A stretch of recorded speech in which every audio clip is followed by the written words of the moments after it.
Bonjour à tous et bienvenue dans le World Retail Banking Report de 2024. Le titre du rapport, les banques intelligentes doivent faire plus avec moins. C'est ce que nous allons voir, comment les banques aujourd'hui doivent s'adapter à leur contexte en termes de productivité, en termes de concurrence et en termes d'attente du client. Et comme nous fêtons les 20 ans du rapport, il est intéressant de faire un peu un aperçu de ce qui s'est passé depuis le début du siècle dans la banque de détail. Et en fait, plusieurs éléments importants ont eu lieu. Le siècle a commencé avec l'arrivée de Facebook. Facebook, qui n'est rien qu'autre qu'un réseau social, mais surtout qui est un moyen d'avoir une alternative pour être au courant de ce qui se passe, s'éduquer et avoir d'autres points de vue. Suite à ça, l'euro est arrivé à créer un marché commun colossal.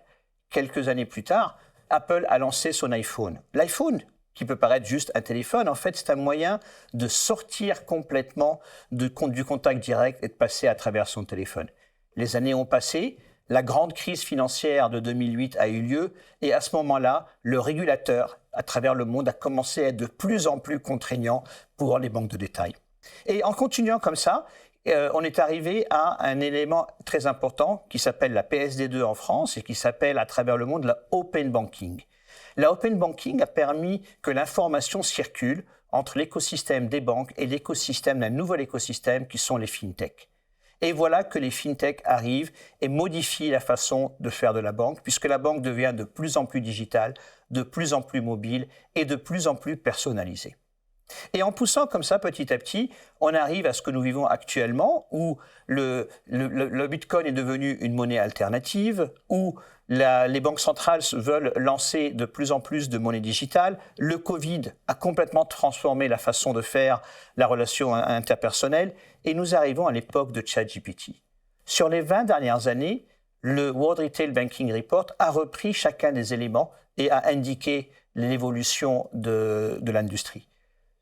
En plus, ce que vous voyez en haut de l'écran, nous avons aussi évalué le nombre d'agences bancaires depuis le début du siècle et aujourd'hui. Vous voyez qu'elles se réduisent. Et nous avons commencé à traquer aussi le nombre de clients qui ont leur compte dans une banque purement digitale. Et vous voyez que les chiffres augmentent. Donc clairement, la banque aujourd'hui a besoin de se transformer. Les rapports de Capgemini se basent sur quelque chose de très important qui est le point de vue du marché.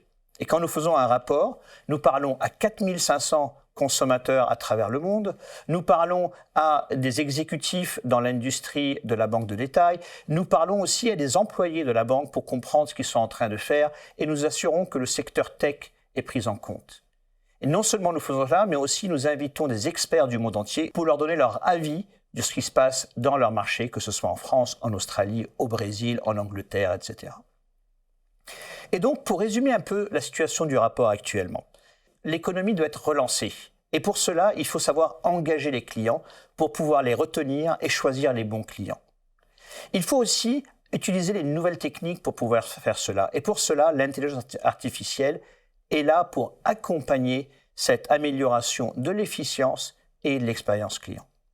Mais pour adopter l'intelligence artificielle, il faut avoir les moyens de le faire. Il faut mettre en place les formations pour le personnel, il faut avoir les process, il faut avoir la technologie pour le faire, et c'est ce que nous allons voir dans les prochaines minutes.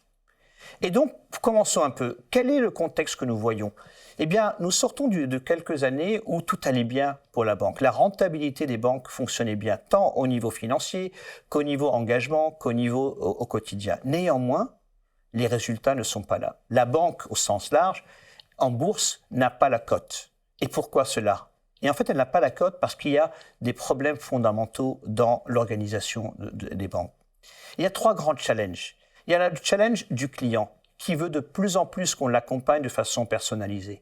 Il y a le challenge de la concurrence tant des banques traditionnelles, mais surtout des nouvelles banques. Et finalement, la rationalisation des coûts est un problème colossal pour les banques aujourd'hui.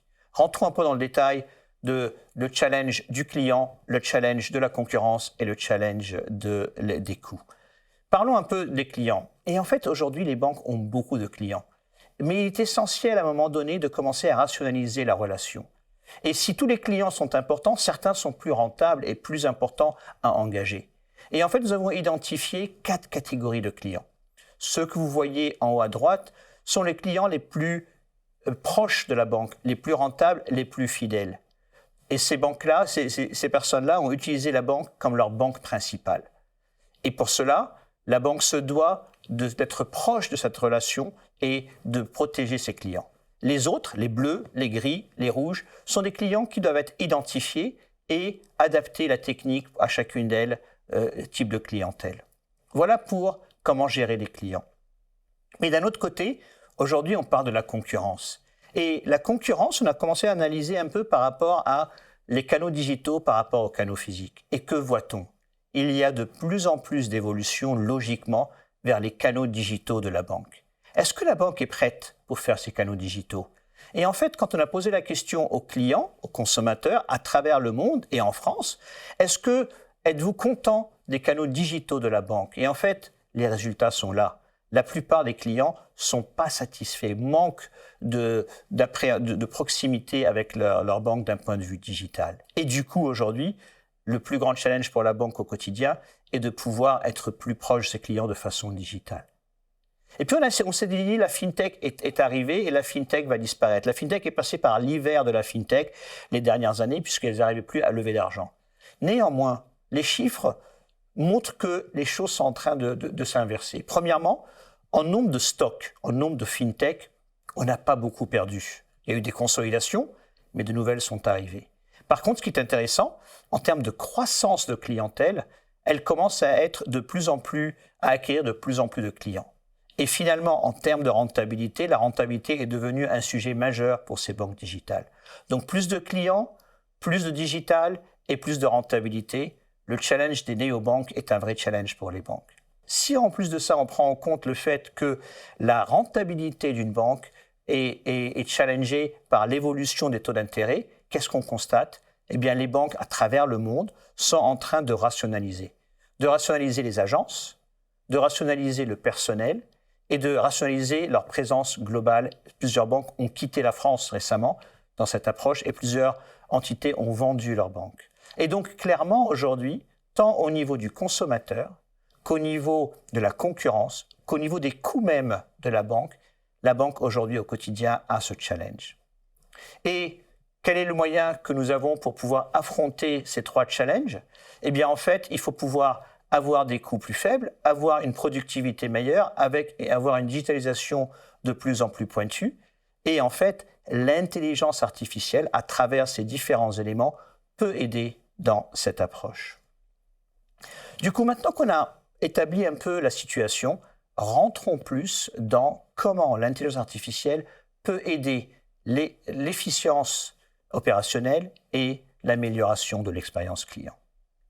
Si on commence un peu par dresser un peu le schéma, on parle de plus en plus de l'intelligence artificielle, mais il n'y en a pas qu'une d'intelligence artificielle. Et l'intelligence artificielle existe depuis bien longtemps. Ce n'est que maintenant qu'on en parle de plus en plus avec l'intelligence artificielle générative.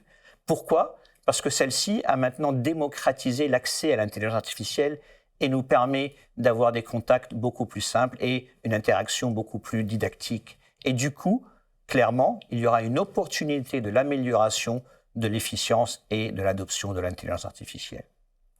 Maintenant, si on considère où peut intervenir l'intelligence artificielle, clairement, l'intelligence artificielle peut intervenir sur toute la chaîne de valeur, depuis le back-office jusqu'au front-office. Et le grand danger est d'essayer de tout faire.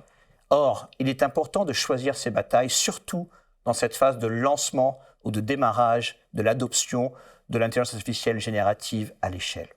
Et du coup, nous avons créé cette matrice dans laquelle nous évaluons les priorités où il faut investir. Et en fait, elles sont nombreuses, que ce soit en back-office ou en front-office. Et nous avons identifié 3 priorités, qui sont l'automatisation de la documentation, qui sont le call center et qui sont le onboarding, l'accueil du nouveau client. Rentrons un peu dans les détails pourquoi nous avons choisi ces 3 catégories. Premièrement, quand on parle de l'expérience client au sens large, aujourd'hui, les employés des banques nous disent « nous passons énormément de temps à traiter des problèmes en back-office ». Et en fait, ils n'arrivent qu'à dédier qu'1 tiers de leur temps à la relation avec le client. Et ceci pose un problème en termes de productivité, en termes d'engagement et en termes de personnalisation de l'expérience. Et du coup, si nous amenons l'intelligence artificielle Et si l'intelligence artificielle prend en compte la data qui existe au sein de l'organisation, si elle prend en compte les process qui existent et les canaux qui existent, eh bien, nous allons pouvoir améliorer cette expérience client et l'intelligence artificielle peut intervenir à tous les niveaux de la chaîne de valeur, que ce soit depuis la gestion de la fraude jusqu'à, bien évidemment, l'amélioration de l'expérience au quotidien. Donc, clairement, au sens large, l'intelligence artificielle peut aider à une meilleure expérience des clients. Mais si on parle d'expérience, prenons 2 cas précis. Premièrement, prenons la première mise en contact, la première relation lorsque je dois envoyer mon information à la banque. Vous voyez ce schéma, on l'a tous souffert, où quand on ouvre son compte, à un moment donné, ça bloque.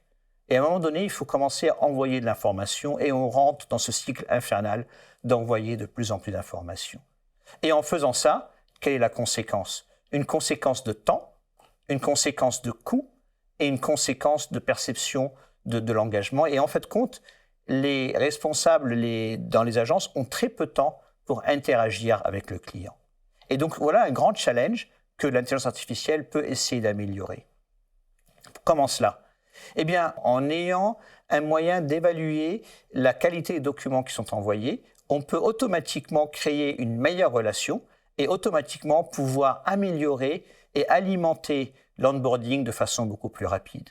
En faisant cela, on a automatiquement une amélioration de l'expérience qui a un impact sur ma perception et ma perception est mesurée par le Net Promoter Score qui automatiquement s'améliore grâce à l'utilisation de l'humain améliorée par ou renforcée par l'intelligence artificielle. Et finalement, comme on va de moins en moins en agence, quel est le canal qui devient le plus important? Eh bien, le customer service. Et aujourd'hui, qu'est-ce qu'on voit dans le customer service? De nouveau, cliquez 1, cliquez 2, recommencer, ça coupe et on redémarre. Comment peut-on faire pour améliorer ça? Et surtout, comment peut-on faire pour améliorer tous ces KPI que vous voyez où beaucoup d'appels la personne raccroche, la solution met beaucoup de temps à être trouvée et donc la productivité est automatiquement affectée. En mettant l'intelligence artificielle et les chatbots de plus en plus intelligents dans la chaîne de valeur, on va réussir à améliorer l'expérience client, alimenter tant le personnel que les chatbots avec de plus en plus d'informations personnalisées. Et plus l'information est personnalisée, et plus la réaction et l'interaction est de qualité et donc nous permet d'avoir une meilleure relation, un meilleur taux de réussite et automatiquement plus de sourires sur le visage de nos clients. Donc nous avons vu ici que clairement l'intelligence artificielle peut intervenir à différents moments de l'amélioration de la vie du client. Tout le monde parle de l'intelligence artificielle et des avantages qu'elle a, mais est-ce que les banques sont prêtes? À travers le monde, nous avons fait un questionnaire où nous avons demandé aux banquiers, est-ce que vous êtes prêts? Non seulement demander aux banquiers, mais analyser toute la chaîne de valeur. Êtes-vous prêts technologiquement? Avez-vous la bonne data? Est-ce que votre personnel est prêt? Est-ce qu'il y a un commitment, une volonté du management? Est-ce que vous avez les budgets derrière vous? Et qu'est-ce qu'on constate? En fait, très peu de banques sont prêtes à monter à l'échelle avec l'intelligence artificielle. On constate, que vous voyez en haut à droite, qu'au niveau global, il n'y a que 4% des banques qui sont prêtes à monter avec l'intelligence artificielle à l'échelle, tant d'un point de vue technique que d'un point de vue humain. Et pourquoi cela? Parce que aujourd'hui, il y a des problèmes opérationnels, il y a des problèmes technologiques, il y a des problèmes de data et il y a aussi des problèmes humains. Le personnel dans les banques n'a plus peur de l'intelligence artificielle, donc il l'a adoptée. Néanmoins, il manque de formation, d'entraînement pour pouvoir le faire. Et donc, pour pouvoir aller de l'avant, il est essentiel de se mettre en marche et d'avoir une approche unifiée pour pouvoir prendre l'intelligence artificielle à l'échelle. Et pour faire cela, il faut construire une approche. En fait, mettre la cerise sur le gâteau ne peut se faire que si le gâteau existe. Et où commence le gâteau?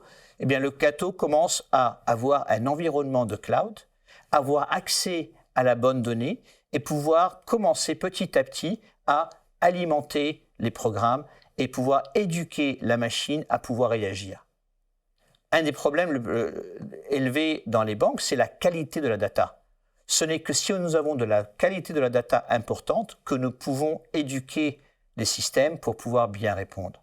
Et tout se joue là-dedans, dans ce moment où on va pouvoir avoir l'information qu'il faut. Et une fois qu'on a ça, eh bien, on peut commencer l'interaction. On peut s'assurer que le personnel est éduqué, que les talents sont en place. On peut s'assurer que la cybersécurité est protégée et que surtout, la gouvernance est en place pour le faire à l'échelle. C'est le prix à payer pour pouvoir le faire de façon considérée et de monter à l'échelle avec l'intelligence artificielle. Et du coup, pour faire cela, il est essentiel d'avoir de la data de qualité.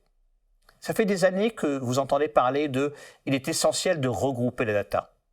Soyons réalistes, on ne va pas y arriver. Chacun va vouloir garder sa data. Ce n'est pas grave. Il est essentiel maintenant de penser autrement, penser la data comme un produit et non pas comme un bien commun. Chacun a son produit.